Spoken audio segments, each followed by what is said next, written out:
हुई। मोदी पे उनका इरादा अच्छा नहीं है। वो पाकिस्तान के जिस भी इलाके में वार करे।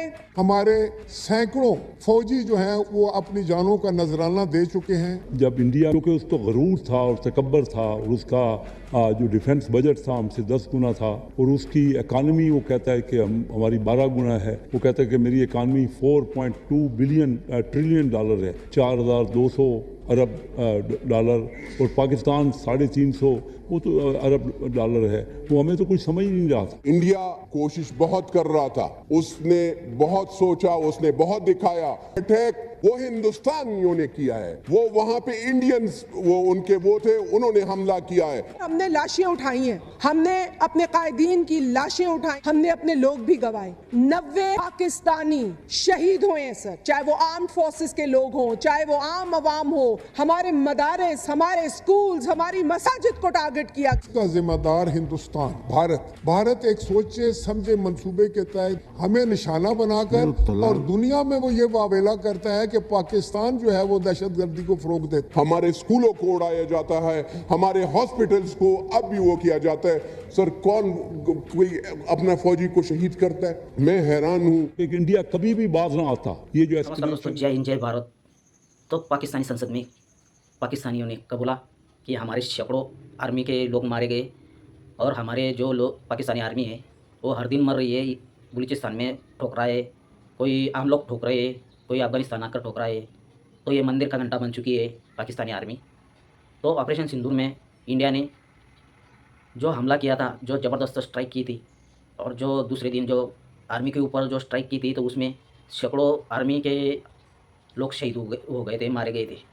तो ये पाकिस्तान की संसद में एक सांसद ने कबूला और सांसद ने बोला। तो पाकिस्तानी मीडिया में चल रहा है कि हम जज्बे वाली कौम है, हम अपने देश के लिए मरने मिटने वाली कौम है। तो और कोई कुछ कह रहा है, तो देख लेते हैं पाकिस्तानी मीडिया। टेक्नोलॉजी इतनी तरक्की कर गई है, आपको शायद इस बात का इल्म नहीं होगा क्या कि ये जो चिनाब के दरिया का पानी रोकते हैं या दूसरा रोकते हैं झेलम का, हमारे यहाँ से जो टेक्नोलॉजी है उनके जो वाटर गेट है उनको खोल देते हैं। ये हमारे पास इसका हथियार उनके बजाय हमारे पास भी मौजूद है। हम जब चाहें उनके किसी डैम का वाटर गेट हम खोल सकते हैं। ये पाकिस्तानी लॉजिक है जी। नो, इसका कोई जवाब ही नहीं है। बहुत कम लोगों के बाद इस बात का इल्म है। हमने तो उनका पूरा निजाम हैक कर लिया था। मतलब बचपन से चूतिया कटे जा रहा है। ये तो हमारे फौजी क़यादत का ये फैसला था कि ज्यादा देर तक हम इसको हैक ना करें। कहीं उनका सारे का सारा जो फजाई निजाम है, जो रेल का सिस्टम का निजाम है, अस्पताल है और दूसरी चीजें हैं, ये तबाह बर्बाद हो जाएगा, पूरा इंडिया ही तबाह हो जाएगा। ऑपरेशन सिंदूर के बाद में ये पाकिस्तानी मीडिया ये पगला गई है, इनके दिमाग में फर्क पड़ चुका है। जो हमीद मीर जो हम बोल रहे थे कि पढ़े लिखे पत्रकार है, वरिष्ठ पत्रकार है, बहुत अच्छे से खबर देता है, सच्ची खबर देता है, उनके दिमाग में भी फर्क पड़ चुका है। तो ये बोल रहा है आप कि जो डैम है, तो डैम के ऊपर जो पानी है वो हमारे हाथ में है, जो डैम के पानी छोड़ने का। तो वाकई एक पत्रकार ने पूछ लिया वो हमारे हाथ में कैसे है। तो ये बोलने लगा कि हमारे जो हैकर्स ने उनके सिस्टम को जाम कर दिया था, तो हम ऐसे ही करेंगे। पानी बंद करेंगे तो हमने सुहेला ने जंग कहा है, वो तो पानी बंद करने की तैयारियां कर रहे हैं, बल्कि करना शुरू कर दिया है। तो आगे तो ये तो पानी पे जंग होती दिखाई दे रही है वाज़े तौर पे। मैं आपको एक बड़ा ही मुख्तलिफ सा जवाब दूं जी। पाकिस्तानी कौम को कोई परेशानी नहीं होनी चाहिए। इंडिया पाकिस्तान का पानी बंद नहीं कर सकता। अच्छा, वो कैसे? भाई छोड़ देना, अगर वो कोई डैम भी बनाएंगे ना 10 साल बाद, 15 साल बाद, तो तब भी उस डैम का कंट्रोल हमारे हाथ में होगा। और अभी भी जिन डैमों के जरिए उन्होंने थोड़ा 3-4 दिन के लिए पानी बंद किया है, उन डैमों का कंट्रोल आपके हाथ में है। इंडिया में बने डैमों का कंट्रोल सर पाकिस्तान के हाथ में कैसे हो सकता है? ये वैसे ही हो सकता है जिस तरह हमने राफेल जहाज का रडार सिस्टम और रेडियो सिस्टम जैम कर दिया था, वैसे ही हो सकता है।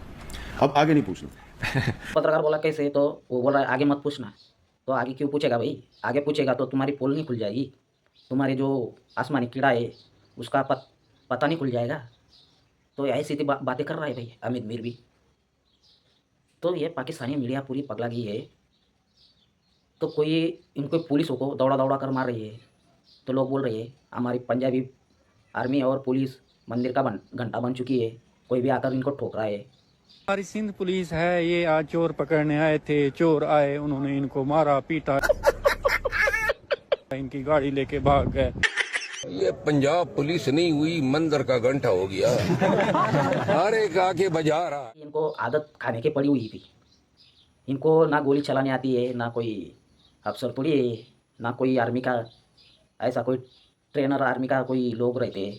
ये आतंकवाद में जाते हैं, वहाँ पे चुटपुट ट्रेनिंग करके आर्मी में भर्ती होते, फिर ये आर्मी में जाकर वही काम चालू करते थे, कच्चा बनियान बिकने का, बेचने का, कहीं पर अपने लोगों की ज़मीनों को हड़प लेना, फिर दुकान के ऊपर हफ्ता वसूली करना, यही काम करते हैं। फिर भी आर्मी में भर्ती होकर हफ्ता वसूली करना, गुंडागिरी काम करते हैं ये लोग।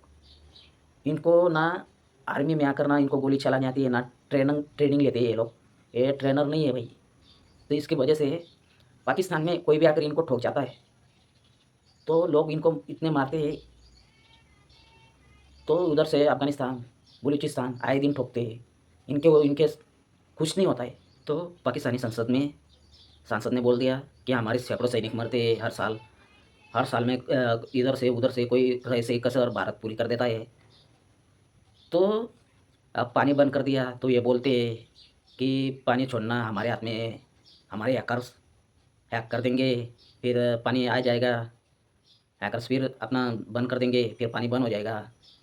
तो इनको सवाल पूछा जाता है, तो इनकी सच्चाई पकड़ी जाती है, तो ये फिर अपने अल्लाह के पीछे छुप जाते हैं, फिर बोलने लगते हैं कि हमारे रूह आ जाएगी, हमारे अल्लाह की रूह आ जाएगी, फिर रूह उठा देंगे, फिर ऐसे गाना चालू कर देते ये लोग। तो ये पाकिस्तानी भाई, इनको सच्चाई पसंद ही नहीं आती है, सच्चाई का ये दुनिया में क्या चल रहा है इनको नज़र आता है, लेकिन ये कबूल नहीं करते। इनको ऑपरेशन सिंदूर में इतना ठोका तो ये जीत गए, पूरी पाकिस्तानी को मदरसा छापे, ये कूद रहे थे, हम जीत गए झंडे ले लेकर पाकिस्तान में रैलियाँ निकल रहे थे।